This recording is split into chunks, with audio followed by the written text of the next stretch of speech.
सरकार लाई है विद्यार्थियों के लिए डिजिटल लाइब्रेरी। बच्चों के उज्जवल भविष्य के लिए बिहार सरकार है सदा अग्रसर और तैयार। कक्षा 1 से कक्षा 12 तक की सभी पाठ्य पुस्तक पूरक सामग्री एवं वीडियो अब शिक्षा विभाग बिहार सरकार द्वारा विकसित पोर्टल पर है उपलब्ध। अध्ययन सामग्री देखने के लिए BEPCLots.bihar.gov.in पर विजिट करें अथवा एंड्रॉइड मोबाइल पर गूगल प्ले स्टोर से E-Lots ऐप डाउनलोड करें। शिक्षकों, अभिभावकों एवं बच्चों से अनुरोध है कि इस लाइब्रेरी का अधिक से अधिक लाभ उठाएं और अपनी पढ़ाई जारी रखें।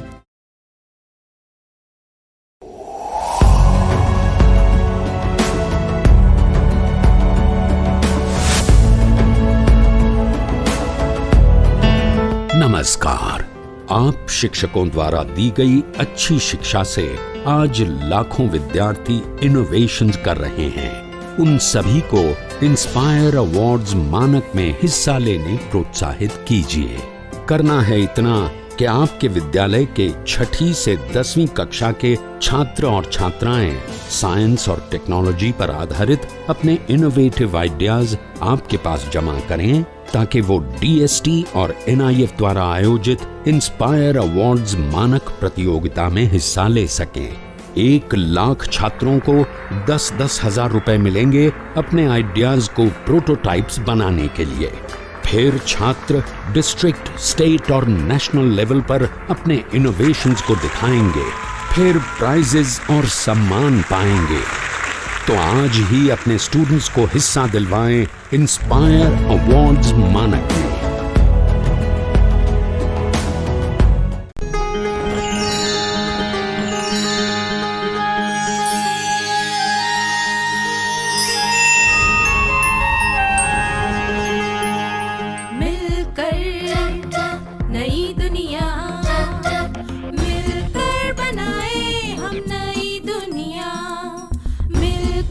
जीत ले हम सारी दुनिया। बीच हमें आज बोने दो, रोज उसे थोड़ा बढ़ने दो।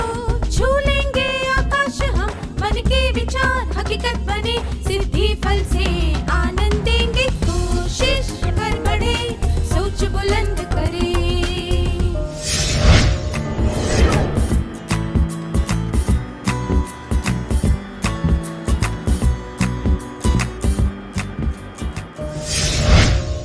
नमस्ते छात्रों, आप सबको देखकर खुशी हुई। आइए हम आज के सत्र की शुरुआत एक खेल के साथ करते हैं। बहुत सारे लोग मिलकर यह खेल खेल सकते हैं, पर अभी हमारे पास समय की कमी है, इसीलिए केवल 15 छात्र ये खेल खेलेंगे। बाकी छात्रों को ध्यान से देखना है, ठीक है? चलिए हम इस खेल का नाम रखते हैं कहानी बनाओ। आप सबको मिलकर एक कहानी बनानी है। क्या हम एक बड़ा सा गोला बनाकर खड़े हो जाए? अब मैं किसी छात्र की तरफ एक गेंद फेंकूंगा। जिस छात्र के हाथ में वह गेंद होगी, उस छात्र को कहानी शुरू करने के लिए एक वाक्य बोलना है। उसके बाद वह गेंद किसी दूसरे छात्र की तरफ फेंकनी है। फिर वह छात्र कहानी को आगे बढ़ाने के लिए अगला वाक्य बोलेगा। वाक्य बोलने के बाद वह छात्र भी किसी और छात्र की तरफ गेंद फेंक देगा। गेंद को किसी भी दिशा में फेंका जा सकता है। आपके बगल में खड़े छात्र को गेंद देना जरूरी नहीं है, पर हमें कुछ नियमों का पालन करना होगा। सभी छात्रों को एक मौका मिलना चाहिए और कहानी अर्थपूर्ण व रोचक होनी चाहिए। क्या आप नियम समझ गए?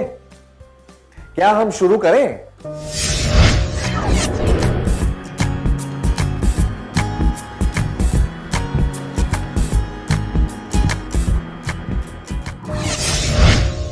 यह बहुत ही मजेदार था ना? हमने अभी क्या देखा? बहुत सारे लोगों ने मिलकर एक कहानी बनाई। जैसे जैसे हर छात्र एक वाक्य जोड़ता गया, वैसे वैसे कहानी आगे बढ़ती गई। कहानी में बहुत सारे बदलाव आए, पर कहानी अजीब नहीं लगी। कहानी अर्थपूर्ण तरीके से आगे बढ़ती रही और फिर समाप्त हो गई। आप सबने कहानी का कोई अंत सोचा होगा, पर जब कहानी खत्म हुई तो उसका अंत कुछ और ही निकला। पर उस अंत को आप सब ने स्वीकार किया, है ना? आप सब एक ही लक्ष्य की तरफ काम कर रहे थे। कहानी को पूरा करने में सबने अपना योगदान दिया था। अब हम अगला कार्यकलाप करेंगे। जैसे कि मैंने कहा था, हमारे पास समय और जगह की कमी है, इसीलिए अभी केवल एक समूह यह कार्यकलाप करेगा और बाकी के छात्र ध्यान से देखेंगे। जिन छात्रों को पहले मौका नहीं मिला था, अब उन्हें मौका दिया जाएगा। क्या 5 छात्र यहां आकर एक समूह बना सकते हैं? समूह में बैठे छात्र कार्यकलाप करेंगे और बाकी के छात्र देखेंगे कि समूह में लोग किस तरह से व्यवहार करते हैं। ठीक है? कल्पना कीजिए कि आप एक बाल मंडली शुरू करना चाहते हैं। समूह के सारे सदस्य को चर्चा करनी है कि बाल मंडली किस तरह का काम करेगी। तो क्या आप तैयार हैं सब?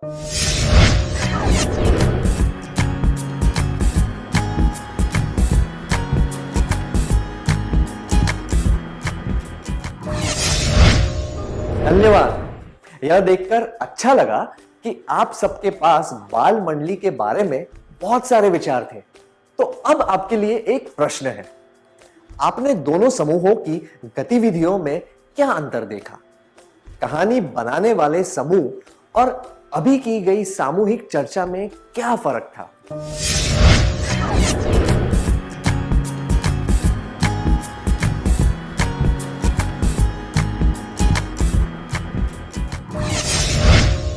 बहुत अच्छा प्रयास था, धन्यवाद। दोनों ही कार्य सामूहिक थे और देखने में एक जैसे थे, पर गौर से देखा जाए तो दोनों में कुछ अंतर थे। आइए हम उन दोनों गतिविधियों के बीच की समानता और फर्क के बारे में बात करते हैं। पहले समानताएं। कहानी की तरह बाल मंडली का निर्णय भी सामूहिक प्रयास था। आगे क्या होने वाला है यह कोई नहीं बता सकता और वार्तालाप में नए नए मोड़ आ रहे थे। सब लोग अपने विचार एक दूसरे को बता रहे थे।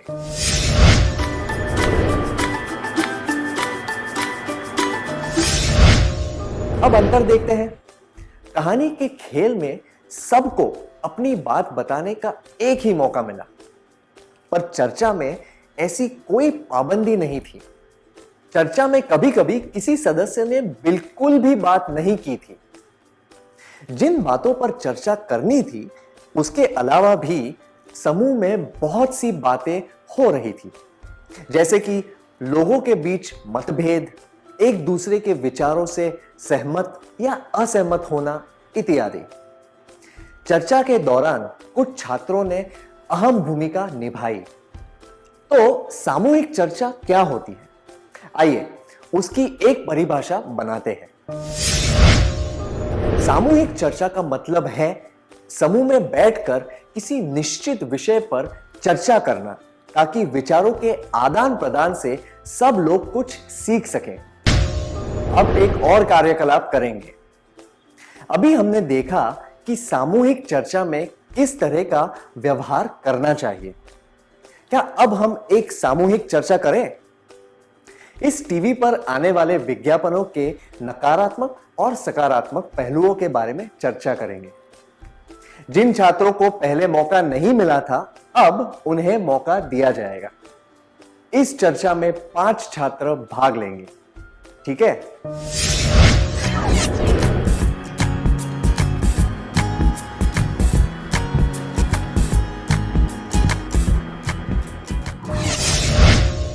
बहुत अच्छा प्रयास था, धन्यवाद।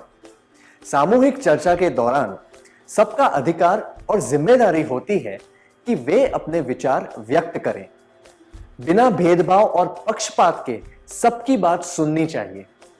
अगर आप किसी बात से असहमत हो तो शिष्टता से अपनी असहमति जाहिर करनी चाहिए।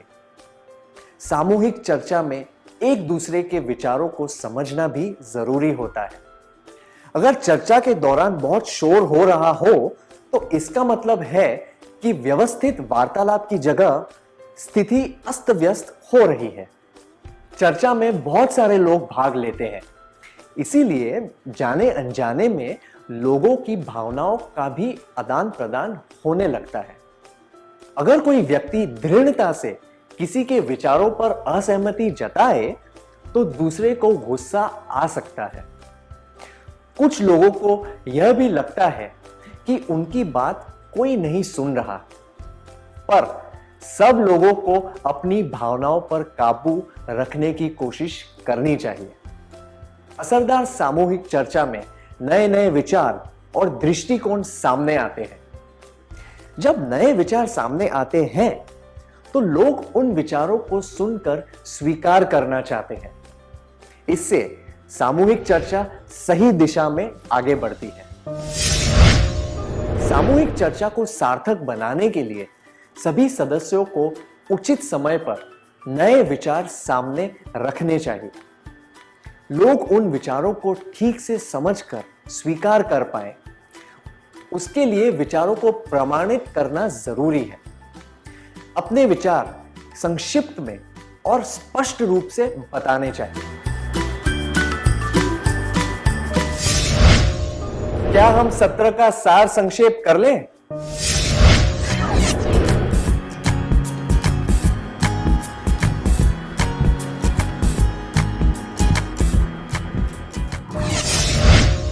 सामूहिक चर्चा का मतलब है समूह में बैठकर किसी निश्चित विषय पर चर्चा करना, ताकि विचारों के आदान प्रदान से सब लोग कुछ सीख सकें। सामूहिक चर्चा के दौरान सभी लोगों को चर्चा में भाग लेना चाहिए। संक्षिप्त में स्पष्ट रूप से बात करनी चाहिए।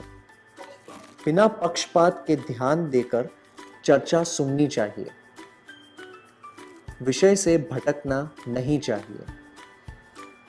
एक समय पर एक ही व्यक्ति को बात करनी चाहिए। किसी बात पर असहमत होते वक्त या विवाद करते वक्त प्रमाण देने चाहिए। अपने विचार उचित समय पर बताने चाहिए। नए नए विचारों को बढ़ावा देना चाहिए। इतनी अच्छी तरह सार संक्षेप करने के लिए धन्यवाद।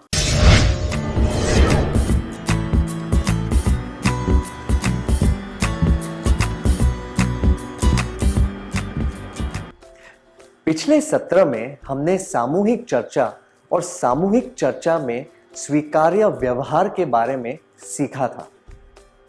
अब हम सामूहिक चर्चा में अच्छी तरह भाग लेने के कुछ तरीके सीखेंगे। हम लोगों को उनके गुणों की वजह से पसंद करते हैं। क्या आप याद करके बता सकते हैं कि आपको उनके कौन से गुण पसंद हैं?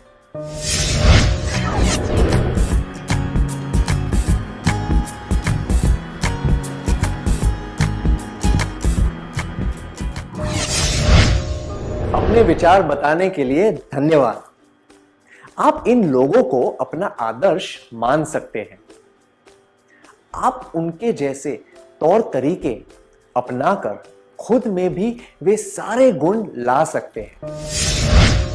शिक्षा विशेषज्ञों का कहना है कि लोग सबसे पहले दूसरों की नकल करके कुछ नया सीखते हैं, पर नकल करने के लिए उस व्यक्ति को ध्यान से देखना जरूरी होता है। ध्यान से देखने का मतलब है उनके तौर तरीकों, व्यवहार, गुणों इत्यादि को गौर से देखना। सामूहिक चर्चा में भाग लेने के लिए यह तरीका बहुत काम आता है। किसी को ध्यान से देखकर हम खुद में वे सारे गुण ला सकते हैं।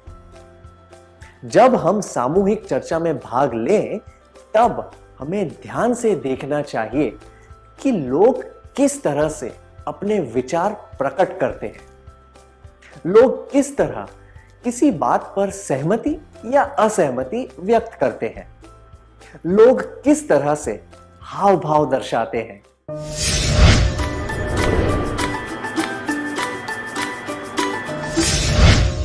सामूहिक चर्चा के कौशल को निखारने के लिए हमें हर बात को गौर से देखना चाहिए। सामूहिक चर्चा को सुधारने के लिए लोगों को ध्यान से देखना चाहिए। दूसरे को ध्यान से देखकर हम बहुत कुछ सीख सकते हैं। हम यह जान पाते हैं कि लोग अपने विचार कैसे व्यक्त करते हैं, लोग सहमति और असहमति कैसे व्यक्त करते हैं, चर्चा के दौरान वे किस तरह एक सकारात्मक भूमिका निभाते हैं, वे सबके सामने यह किस तरह बताते हैं कि कोई बात सही या गलत इत्यादि।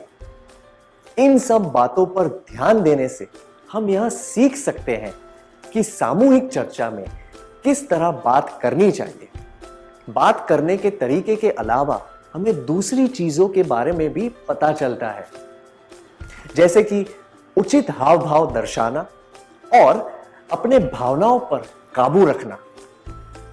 तो हम कह सकते हैं कि अपने कौशल को सुधारने का सबसे पहला तरीका है दूसरों को ध्यान से देखना। अगला तरीका है ध्यान से सुनना। हमें सुनना चाहिए कि दूसरे लोग किस तरह अपनी आवाज में बदलाव लाकर बात करते हैं। पहले एक सत्र में हमने देखा था कि ठीक से सुनना उतना ही जरूरी होता है जितना कि ठीक से बात करना। ध्यान देकर सुनने से हम विषय को अच्छी तरह समझ पाते हैं। हम यह पहचान पाते हैं कि चर्चा के दौरान कौन सी जरूरी बातें कही गई थी और कौन सी बातें जरूरी नहीं थी। हमें खुले दिमाग से सुनना चाहिए ताकि हम नए विचारों को समझ पाए। ऐसे करने से हम बहुत कुछ सीख पाए। क्या आपने घर पर, स्कूल में या अपने दोस्तों के बीच ऐसे लोगों को देखा है जो ध्यान से बात सुनते हैं? क्या आप भी उनके जैसा बनना चाहते हैं? क्या आप इस बारे में सबको बताना चाहेंगे?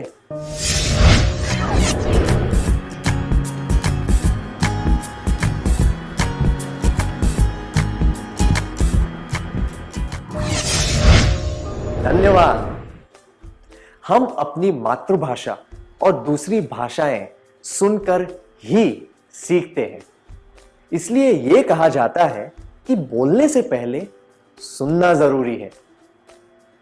ध्यान देकर सुनने से हम विषय को ठीक से समझ पाते हैं। यह जान पाते हैं कि चर्चा के दौरान कौन सी बातें जरूरी थी और कौन सी नहीं।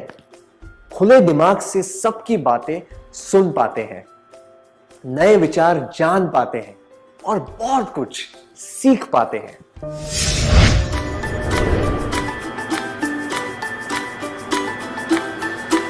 सामूहिक चर्चा को सुधारने के लिए लोगों को ध्यान से देखना चाहिए, ध्यान से बातें सुननी चाहिए।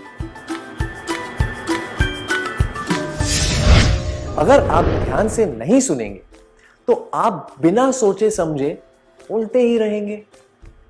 इस वजह से यह हो सकता है कि आप कुछ जरूरी बातों पर ध्यान न दे पाए और नए विचार न जान पाए। सामूहिक चर्चा को सुधारने का अगला तरीका है तैयारी करना। आप एक नई शर्ट खरीदना चाहते हैं, उसके लिए आपको अपनी मां से पैसे लेने पड़ेंगे। पैसे देने से पहले मां आपसे बहुत सारे सवाल पूछेगी, आपको उनके सारे सवालों के जवाब देने पड़ेंगे। क्या आप दोनों इस दृश्य का अभिनय करके दिखा सकते हैं?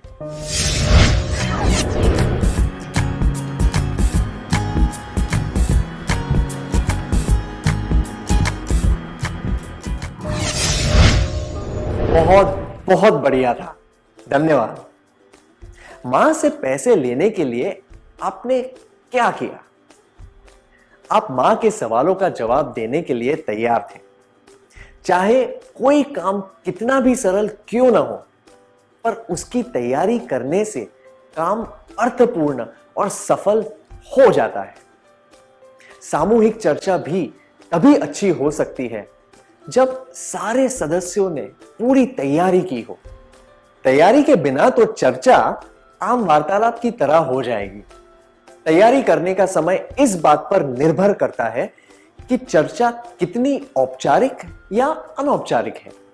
अगर आप कुछ मिनटों के लिए यह सोच लें कि आप क्या बोलने वाले हैं और किस तरह बोलने वाले हैं, तो आप चर्चा में सार्थक रूप से योगदान दे पाएंगे। सामूहिक चर्चा के कौशल को सुधारने के लिए तैयारी बहुत ही जरूरी होती है। सामूहिक चर्चा को सुधारने के लिए लोगों को ध्यान से देखना चाहिए, ध्यान से बातें सुननी चाहिए, तैयारी करनी चाहिए। बिना तैयारी के की गई चर्चा अर्थहीन और उद्देश्यहीन बातचीत की तरह बनकर रह जाएगी। सामूहिक चर्चा को सुधारने का अगला तरीका है अभ्यास। क्या आप याद करके बता सकते हैं कि आपने लिखना और चित्र बनाना कैसे सीखा था? क्या आप इसके बारे में सबको बताना चाहेंगे?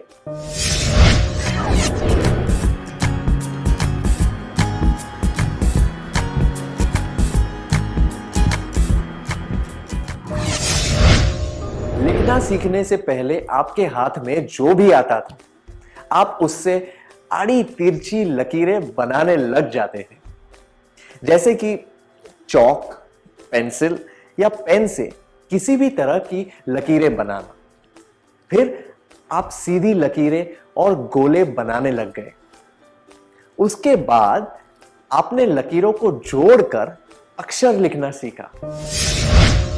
दूसरे शब्दों में कहें तो आप बार बार प्रयास करते रहे। जैसे कि एक कहावत है, करत करत अभ्यास ते जड़मती होत सुजान।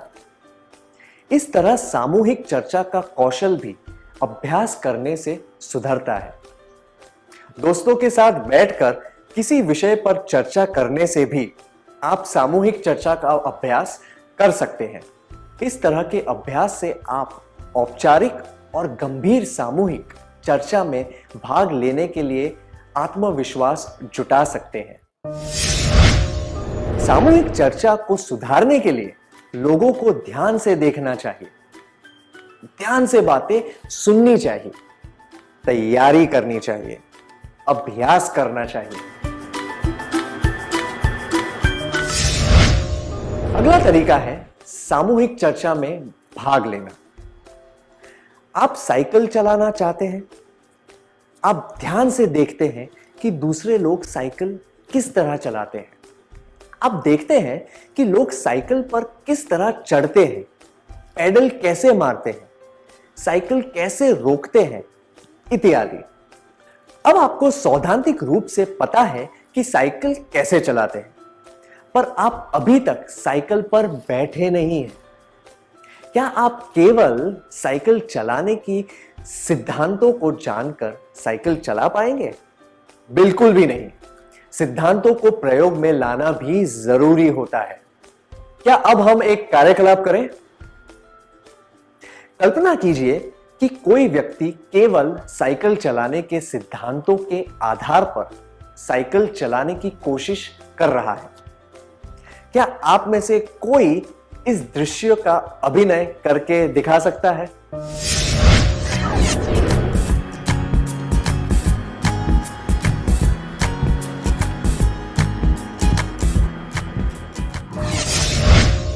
अच्छा अभिनय किया आपने, धन्यवाद। किसी भी कौशल जैसे कि साइकिल चलाना, खाना पकाना, तैरना इत्यादि, इनके लिए अभ्यास करना जरूरी होता है। उसी तरह सामूहिक चर्चा की सही परीक्षा तभी होती है जब आप वास्तव में किसी चर्चा में भाग लेकर अपने ज्ञान को प्रयोग में लाते हैं। सामूहिक चर्चा में भाग लेकर ही हम अपना आत्मविश्वास बढ़ा सकते हैं। शुरुआत में आप छोटी मोटे भूमिकाएं निभा सकते हैं। उदाहरण के लिए आप ध्यान से बातें सुन सकते हैं और किसी अच्छे विचार की सराहना कर सकते हैं। सामूहिक चर्चा के दौरान अहम बातों को लिख लेने से भी मदद मिल सकती है। बाद में आप और सक्रिय रूप से भाग ले सकते हैं, जैसे कि किसी के द्वारा कही गई बात के लिए उचित उदाहरण देना। सामूहिक चर्चा को सुधारने के लिए लोगों को ध्यान से देखना चाहिए, ध्यान से बातें सुननी चाहिए, तैयारी करनी चाहिए, अभ्यास करना चाहिए, चर्चा में भाग लेना चाहिए। अब हम एक कार्यकलाप करेंगे। आपको 8-8 लोगों को समूह बनाकर बैठना है। समूह में आप इनमें से किसी एक विषय पर चर्चा कर सकते हैं। क्या फिल्मों में गाने होने चाहिए? प्रयास कभी व्यर्थ नहीं जाते। स्कूल में भाषण देने के कौशल भी सिखाए जाने चाहिए और बच्चों को माता पिता के साथ समय बिताना चाहिए। प्रत्येक समूह में से एक छात्र को चर्चा में बताए गए विचार और सुझाव लिखने हैं और चर्चा के बाद कक्षा के सामने आकर बताने हैं। क्या आप सब तैयार हैं?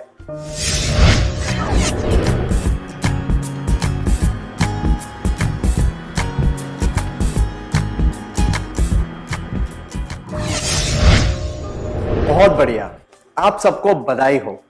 धन्यवाद। आपने सामूहिक चर्चा से क्या सीखा? सामूहिक चर्चा में भाग लेने से हमें उस विषय के बारे में नई नई बातें जानने का मौका मिलता है और हमारा ज्ञान बढ़ता है। हम यह भी समझ पाते हैं कि लोग किसी विषय के बारे में किस तरह सोचते हैं और अपने विचार कैसे व्यक्त करते हैं। सामूहिक चर्चा के फायदे: ज्ञान बढ़ता है, लोगों के दृष्टिकोण को समझने का मौका मिलता है, हमें लोगों के विचारों को सुनने का मौका मिलता है। चर्चा के दौरान बहुत ही अर्थपूर्ण बातें होती हैं, इसीलिए हम तर्कसंगत तरीके से सोचना सीखते हैं। सामूहिक चर्चा के फायदे: ज्ञान बढ़ता है, लोगों के दृष्टिकोण को समझने का मौका मिलता है, हम तर्कसंगत तरीके से सोचना सीखते हैं। सामूहिक चर्चा में भाषा से संबंधित कौशल को भी बढ़ावा मिलता है। चर्चा के दौरान हम सीखते हैं कि अपने विचारों को किस तरह व्यक्त करना चाहिए।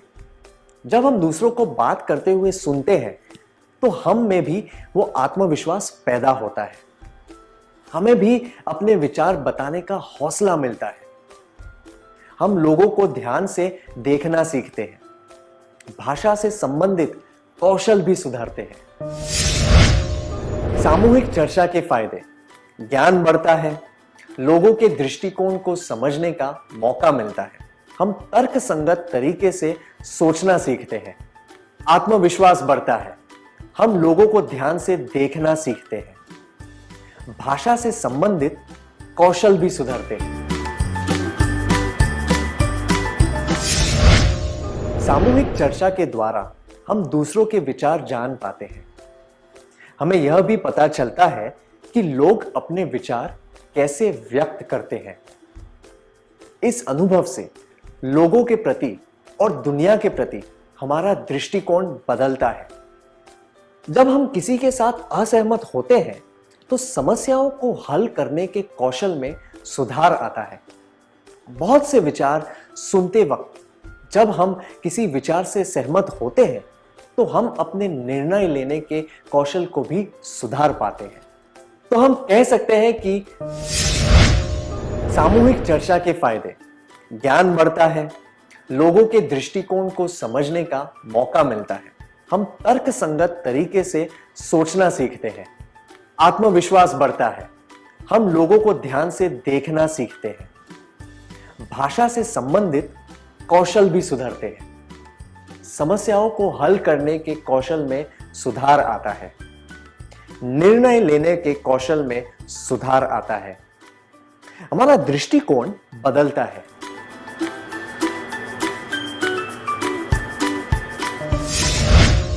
क्या अब हम सत्र का सार संक्षेप कर लें?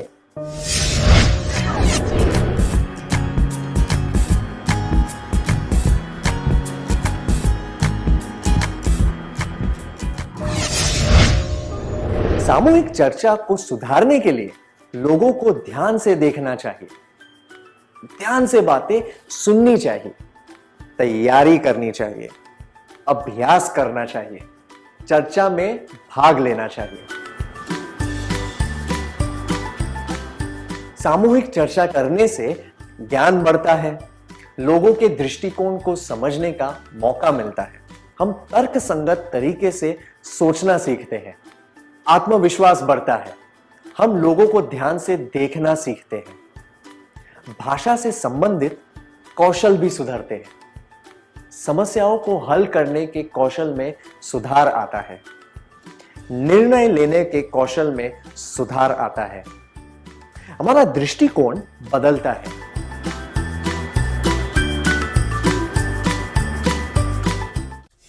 इतनी अच्छी तरह सार संक्षेप करने के लिए धन्यवाद।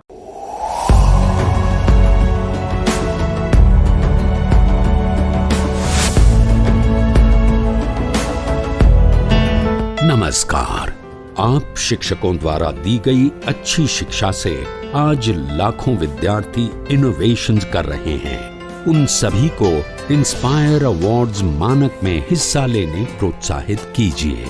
करना है इतना कि आपके विद्यालय के 6ठी से 10वीं कक्षा के छात्र और छात्राएं साइंस और टेक्नोलॉजी पर आधारित अपने इनोवेटिव आइडियाज आपके पास जमा करें, ताकि वो DST और NIF द्वारा आयोजित इंस्पायर अवार्ड्स मानक प्रतियोगिता में हिस्सा ले सकें।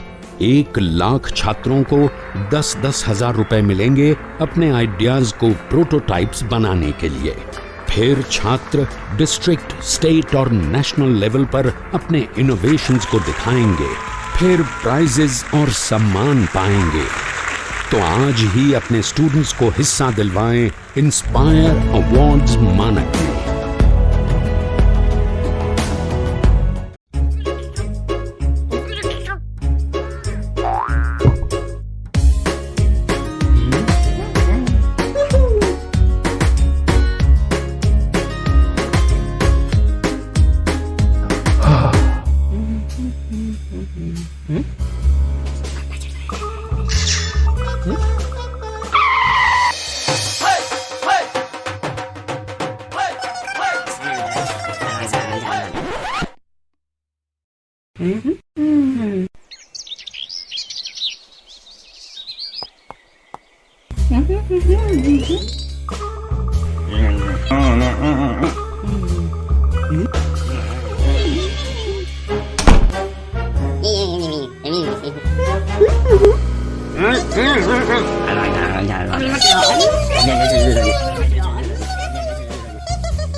Se le COVID que queda ya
नमस्ते छात्रों, आप सबको देखकर खुशी हुई। इससे पहले के सत्र में हमने सामूहिक खेल और सामूहिक चर्चा के बीच में अंतर और उनकी समानताओं के बारे में जाना था। हमने यह भी सीखा था कि सामूहिक चर्चा में कैसे भाग लेना चाहिए और चर्चा को असरदार बनाने के लिए क्या करना चाहिए। इस सत्र में हम सीखेंगे कि चर्चा में भाग लेने वाले सदस्यों का मार्गदर्शन कैसे किया जा सकता है। क्या आपने कभी किसी खेल कूद के प्रशिक्षक को ध्यान से देखा है? वह खिलाड़ियों को किस तरह प्रशिक्षण देता है? प्रशिक्षक भी खिलाड़ियों के साथ साथ खेलता रहता है। इसी तरह हम भी सामूहिक चर्चा में भाग लेते हुए चर्चा को एक दिशा दे सकते हैं। मुझे यकीन है कि आप सबने इंद्रधनुष तो जरूर देखा होगा। कृपया 5-5 लोगों के समूह बनाकर बैठ जाएं। समूहों में आपको इंद्रधनुष के अलग अलग पहलुओं के बारे में चर्चा करनी है। वैज्ञानिक, साहित्यिक, भावनात्मक और सौंदर्य से संबंधित। आप इन सब बातों के बारे में चर्चा कर सकते हैं। इंद्रधनुष कैसे बनता है? इसके रंग कितने मनमोहक होते हैं? इंद्रधनुष पर लिखी गई कोई कविता, इंद्रधनुष को देखकर मन में आने वाले विचार इत्यादि।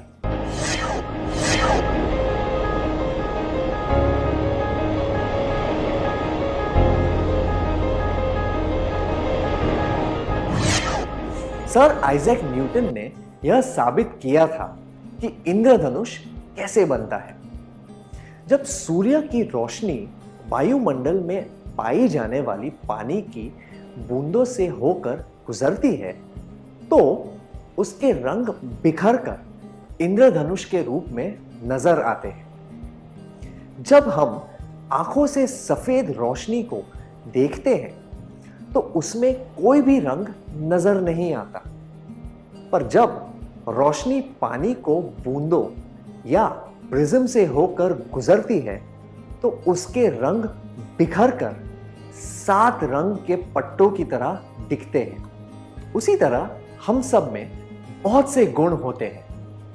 हमारे सारे गुण हमेशा दिखाई नहीं देते, पर जब हम दूसरों के साथ काम करते हैं तो हमारे गुण उभर कर आते हैं।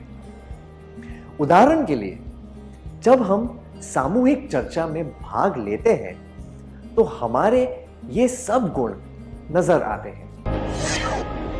प्रोत्साहन देने का कौशल, समझौते करवाने का कौशल, नेतृत्व करने का कौशल, स्पष्टीकरण और सारांश करने का कौशल, पहल करने के कौशल, मूल्यांकन करने के कौशल, सारी बातें दर्ज करने या ठीक से लिखने के कौशल।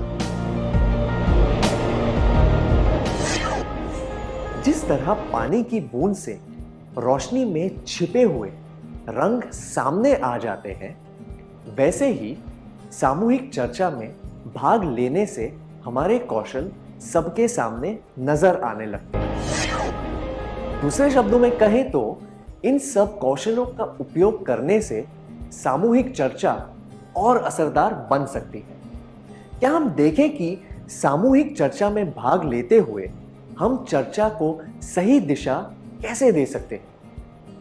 आइए हम सुधा और उसके 4 दोस्तों की चर्चा सुनते हैं। सुधा और उसके दोस्त अपने मोहल्ले में बाल दिवस मनाना चाहते हैं। वे चर्चा कर रहे हैं कि इसके लिए कौन कौन से काम करने हैं। क्या हम देखें कि वे क्या बातें कर रहे हैं? सीमा,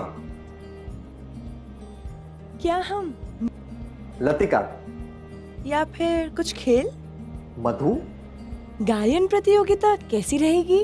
अरुणा, बच्चों के लिए एक पुस्तकालय शुरू करने के बारे में क्या ख्याल है? हम उसके लिए चंदा इकट्ठा कर सकते हैं।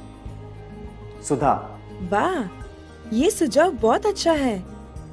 हमें यही करना चाहिए। वाह, यह सुझाव बहुत अच्छा है। ऐसा कहकर सुधा ने अरुणा का और उसके सुझाव का प्रोत्साहन किया। उसी तरह उसने दूसरों को भी प्रोत्साहित किया। इस तरह किसी की सराहना करके और उनके विचारों का समर्थन करके उन्हें प्रोत्साहित किया जा सकता है। प्रोत्साहन करने वाले लोग सक्रिय होते हैं और वे लोगों का समर्थन करते हैं। नए विचार सामने लाकर और लोगों का हौसला बढ़ाकर वे चर्चा को रुचिकर बनाए रखते हैं। वे विचारों को समझने में और समस्याओं को हल करने में मदद कर सकते हैं। तनाव और बहस को दूर करने के लिए वे सही तरीके से मजाक भी करना जानते हैं। सामूहिक चर्चा में हमें दूसरों को प्रोत्साहित करना चाहिए ताकि वे भी चर्चा में भाग लें। अब एक कार्यकलाप करेंगे। आपको कैसा लगा जब चर्चा के दौरान किसी ने आपकी बात ध्यान से सुनी और आपकी सराहना भी की?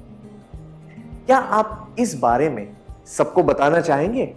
उदाहरण के लिए, जब आपके दोस्त या माता-पिता किसी समस्या का हल ढूंढ रहे थे, तब क्या आपके सुझाव से उन्हें कोई निर्णय लेने में मदद मिली? जब उन्होंने आपकी सराहना की, तब आपको कैसा लगा?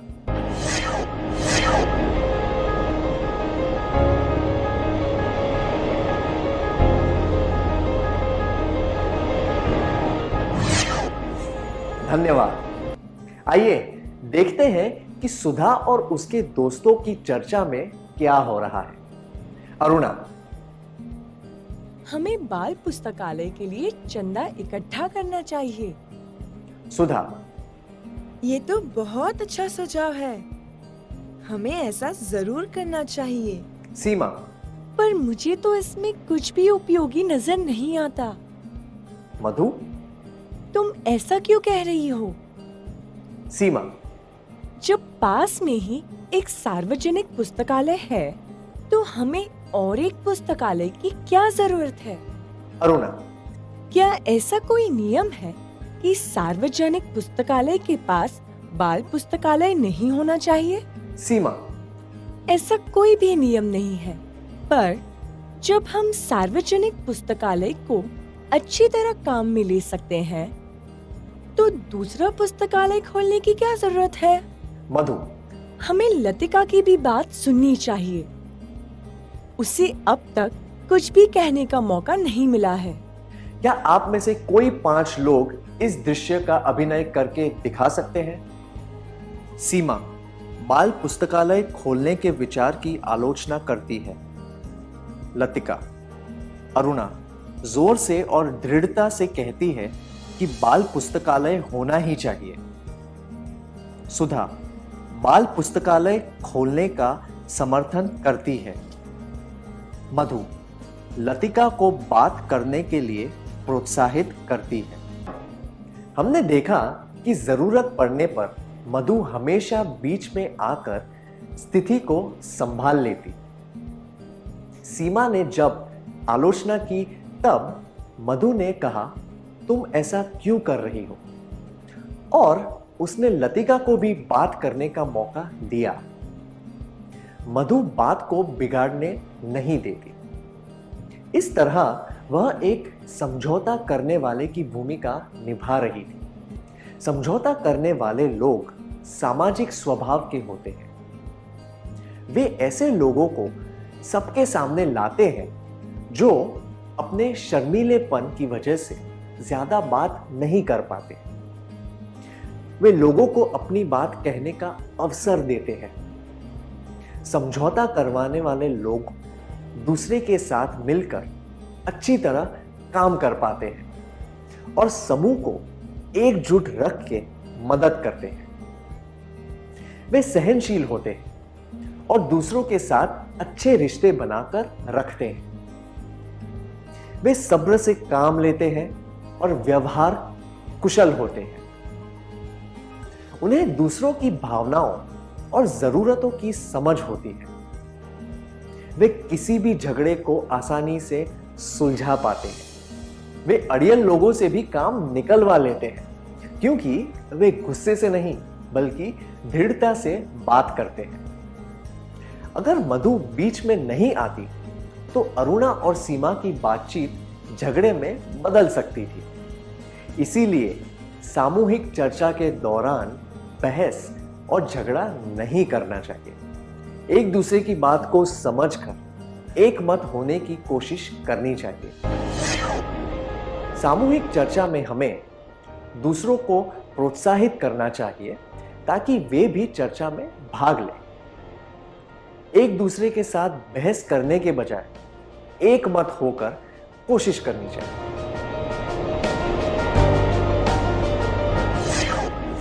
अब आपके लिए एक और कार्यकलाप है। आप एक वर्ग पहेली पूरी करने की कोशिश कर रहे हैं। आपका छोटा भाई आपको चुपचाप देख रहा है। पहेली में एक ही शब्द भरना बाकी है, पर आपको कुछ समझ नहीं आ रहा। आप जल्दी से पहेली खत्म करना चाहते हैं। आप अपने भाई से पूछते हैं, तुम कब से मुझे देख रहे हो? क्या तुम्हें पता है कि यह शब्द कौन सा हो सकता है? वह कुछ सुझाव देता है और उससे आपकी पहेली पूरी हो जाती है। क्या आपने कभी किसी शर्मीले या शांत व्यक्ति को किसी चीज में भाग लेने के लिए प्रोत्साहित किया है? भाग लेने पर क्या उन व्यक्तियों ने कोई सराहनीय काम कर दिखाया है? क्या आप ऐसे अनुभव के बारे में सबको बताना चाहेंगे?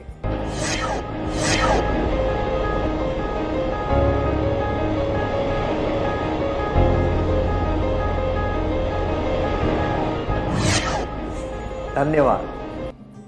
अब हम अगले कार्यकलाप के बारे में बात करते हैं। एक कार का पहिया मिट्टी में फंस गया है। कपिल ने देखा कि ड्राइवर को कार आगे ले जाने में मुश्किल हो रही थी। उसने पास खड़े लोगों को ड्राइवर की मदद करने के लिए बुलाया। सब मिलकर कार को पीछे से धक्का मारने लगे। कपिल वहीं खड़ा होकर इस तरह निर्देश देने लगा, हाँ, अब जोर से धक्का लगाओ। अरे जोर से, जरा रोको। वह ड्राइवर से भी कह रहा था, गियर बदलो, हाँ, अब गाड़ी को आगे बढ़ाने की कोशिश करो, इत्यादि। क्या आप चारों इस दृश्य का अभिनय करके दिखा सकते हैं?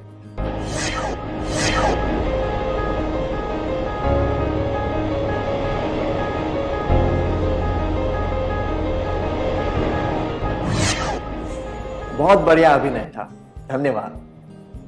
हमने देखा कि एक मुश्किल स्थिति में कपिल ने सब कुछ अपने हाथ में ले लिया और अच्छी तरह नेतृत्व किया।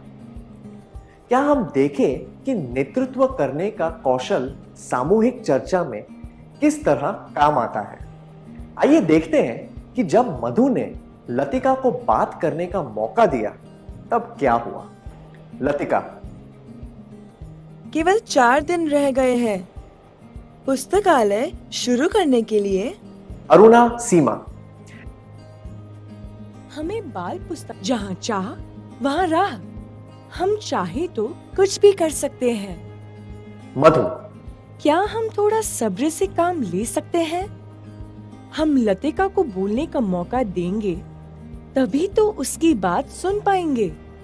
लतिका, हमें बताओ कि तुम क्या कहना चाहती हो?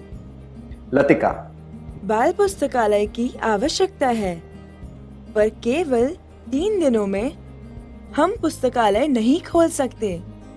हमें जगह चाहिए, किताबें चाहिए।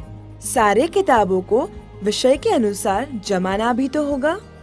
इतना काम हम 3 दिनों में नहीं कर पाएंगे। क्या 5 लोग यहां आकर इस दृश्य का अभिनय करके दिखा सकते हैं?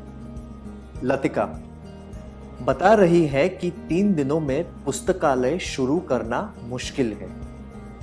सीमा लतिका की बात काट रही है। अरुणा लतिका की बात काट रही है।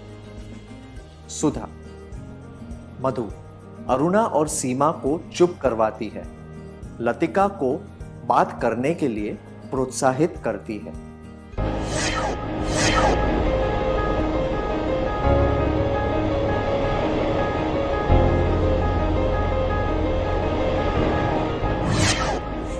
जब अरुणा और सीमा ने लतिका की बात काट दी, तब मधु ने नेता की भूमिका निभाई। उसने सकारात्मक रूप से सामूहिक चर्चा को नियंत्रित किया। उसने न केवल चर्चा को बल्कि चर्चा में भाग लेने वाले लोगों को भी नियंत्रण में रखा। उसने पहल की और बाधाएं आने पर पूरी दृढ़ता के साथ सारी स्थिति को संभाला। मधु ने यह ध्यान रखा कि किसी भी तरह की बहस और उलझन न हो। मधु के जैसे नेता लोगों के गुणों को पहचान कर उन्हें सही तरीके से सामने ला सकते हैं। वे गुस्से या बल का प्रयोग किए बिना अपना काम कर लेते हैं। जब स्थिति ठीक न हो तो वे थोड़ा व्याकुल हो सकते हैं, पर वे सब कुछ सही परिणाम तक पहुंचाने में सक्षम होते हैं। इसीलिए उचित तरीके से सामूहिक चर्चा का नेतृत्व करना जरूरी होता है, ताकि चर्चा का लक्ष्य पूरा हो सके। सामूहिक चर्चा में हमें दूसरों को प्रोत्साहित करना चाहिए ताकि वे भी चर्चा में भाग लें। एक दूसरे के साथ बहस करने के बजाय एक मत होकर कोशिश करनी चाहिए। जरूरत पड़ने पर नेतृत्व करना चाहिए। क्या अब हम सत्र में सीखी हुई बातों का सार संक्षेप कर लें?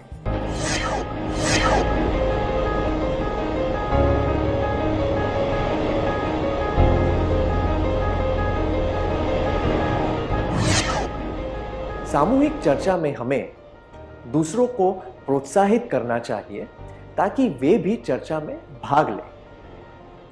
एक दूसरे के साथ बहस करने के बजाय एक मत होकर कोशिश करनी चाहिए। जरूरत पड़ने पर नेतृत्व करना चाहिए। बहुत अच्छी तरह सार संक्षेप किया आपने, धन्यवाद। आशा करती हूँ बच्चों आज के एपिसोड में आपने जरूर कुछ नया सीखा होगा। तो घर पर रहें, पढ़ते रहें, बढ़ते रहें। मिलते हैं अगले एपिसोड में। बाय बाय बच्चों।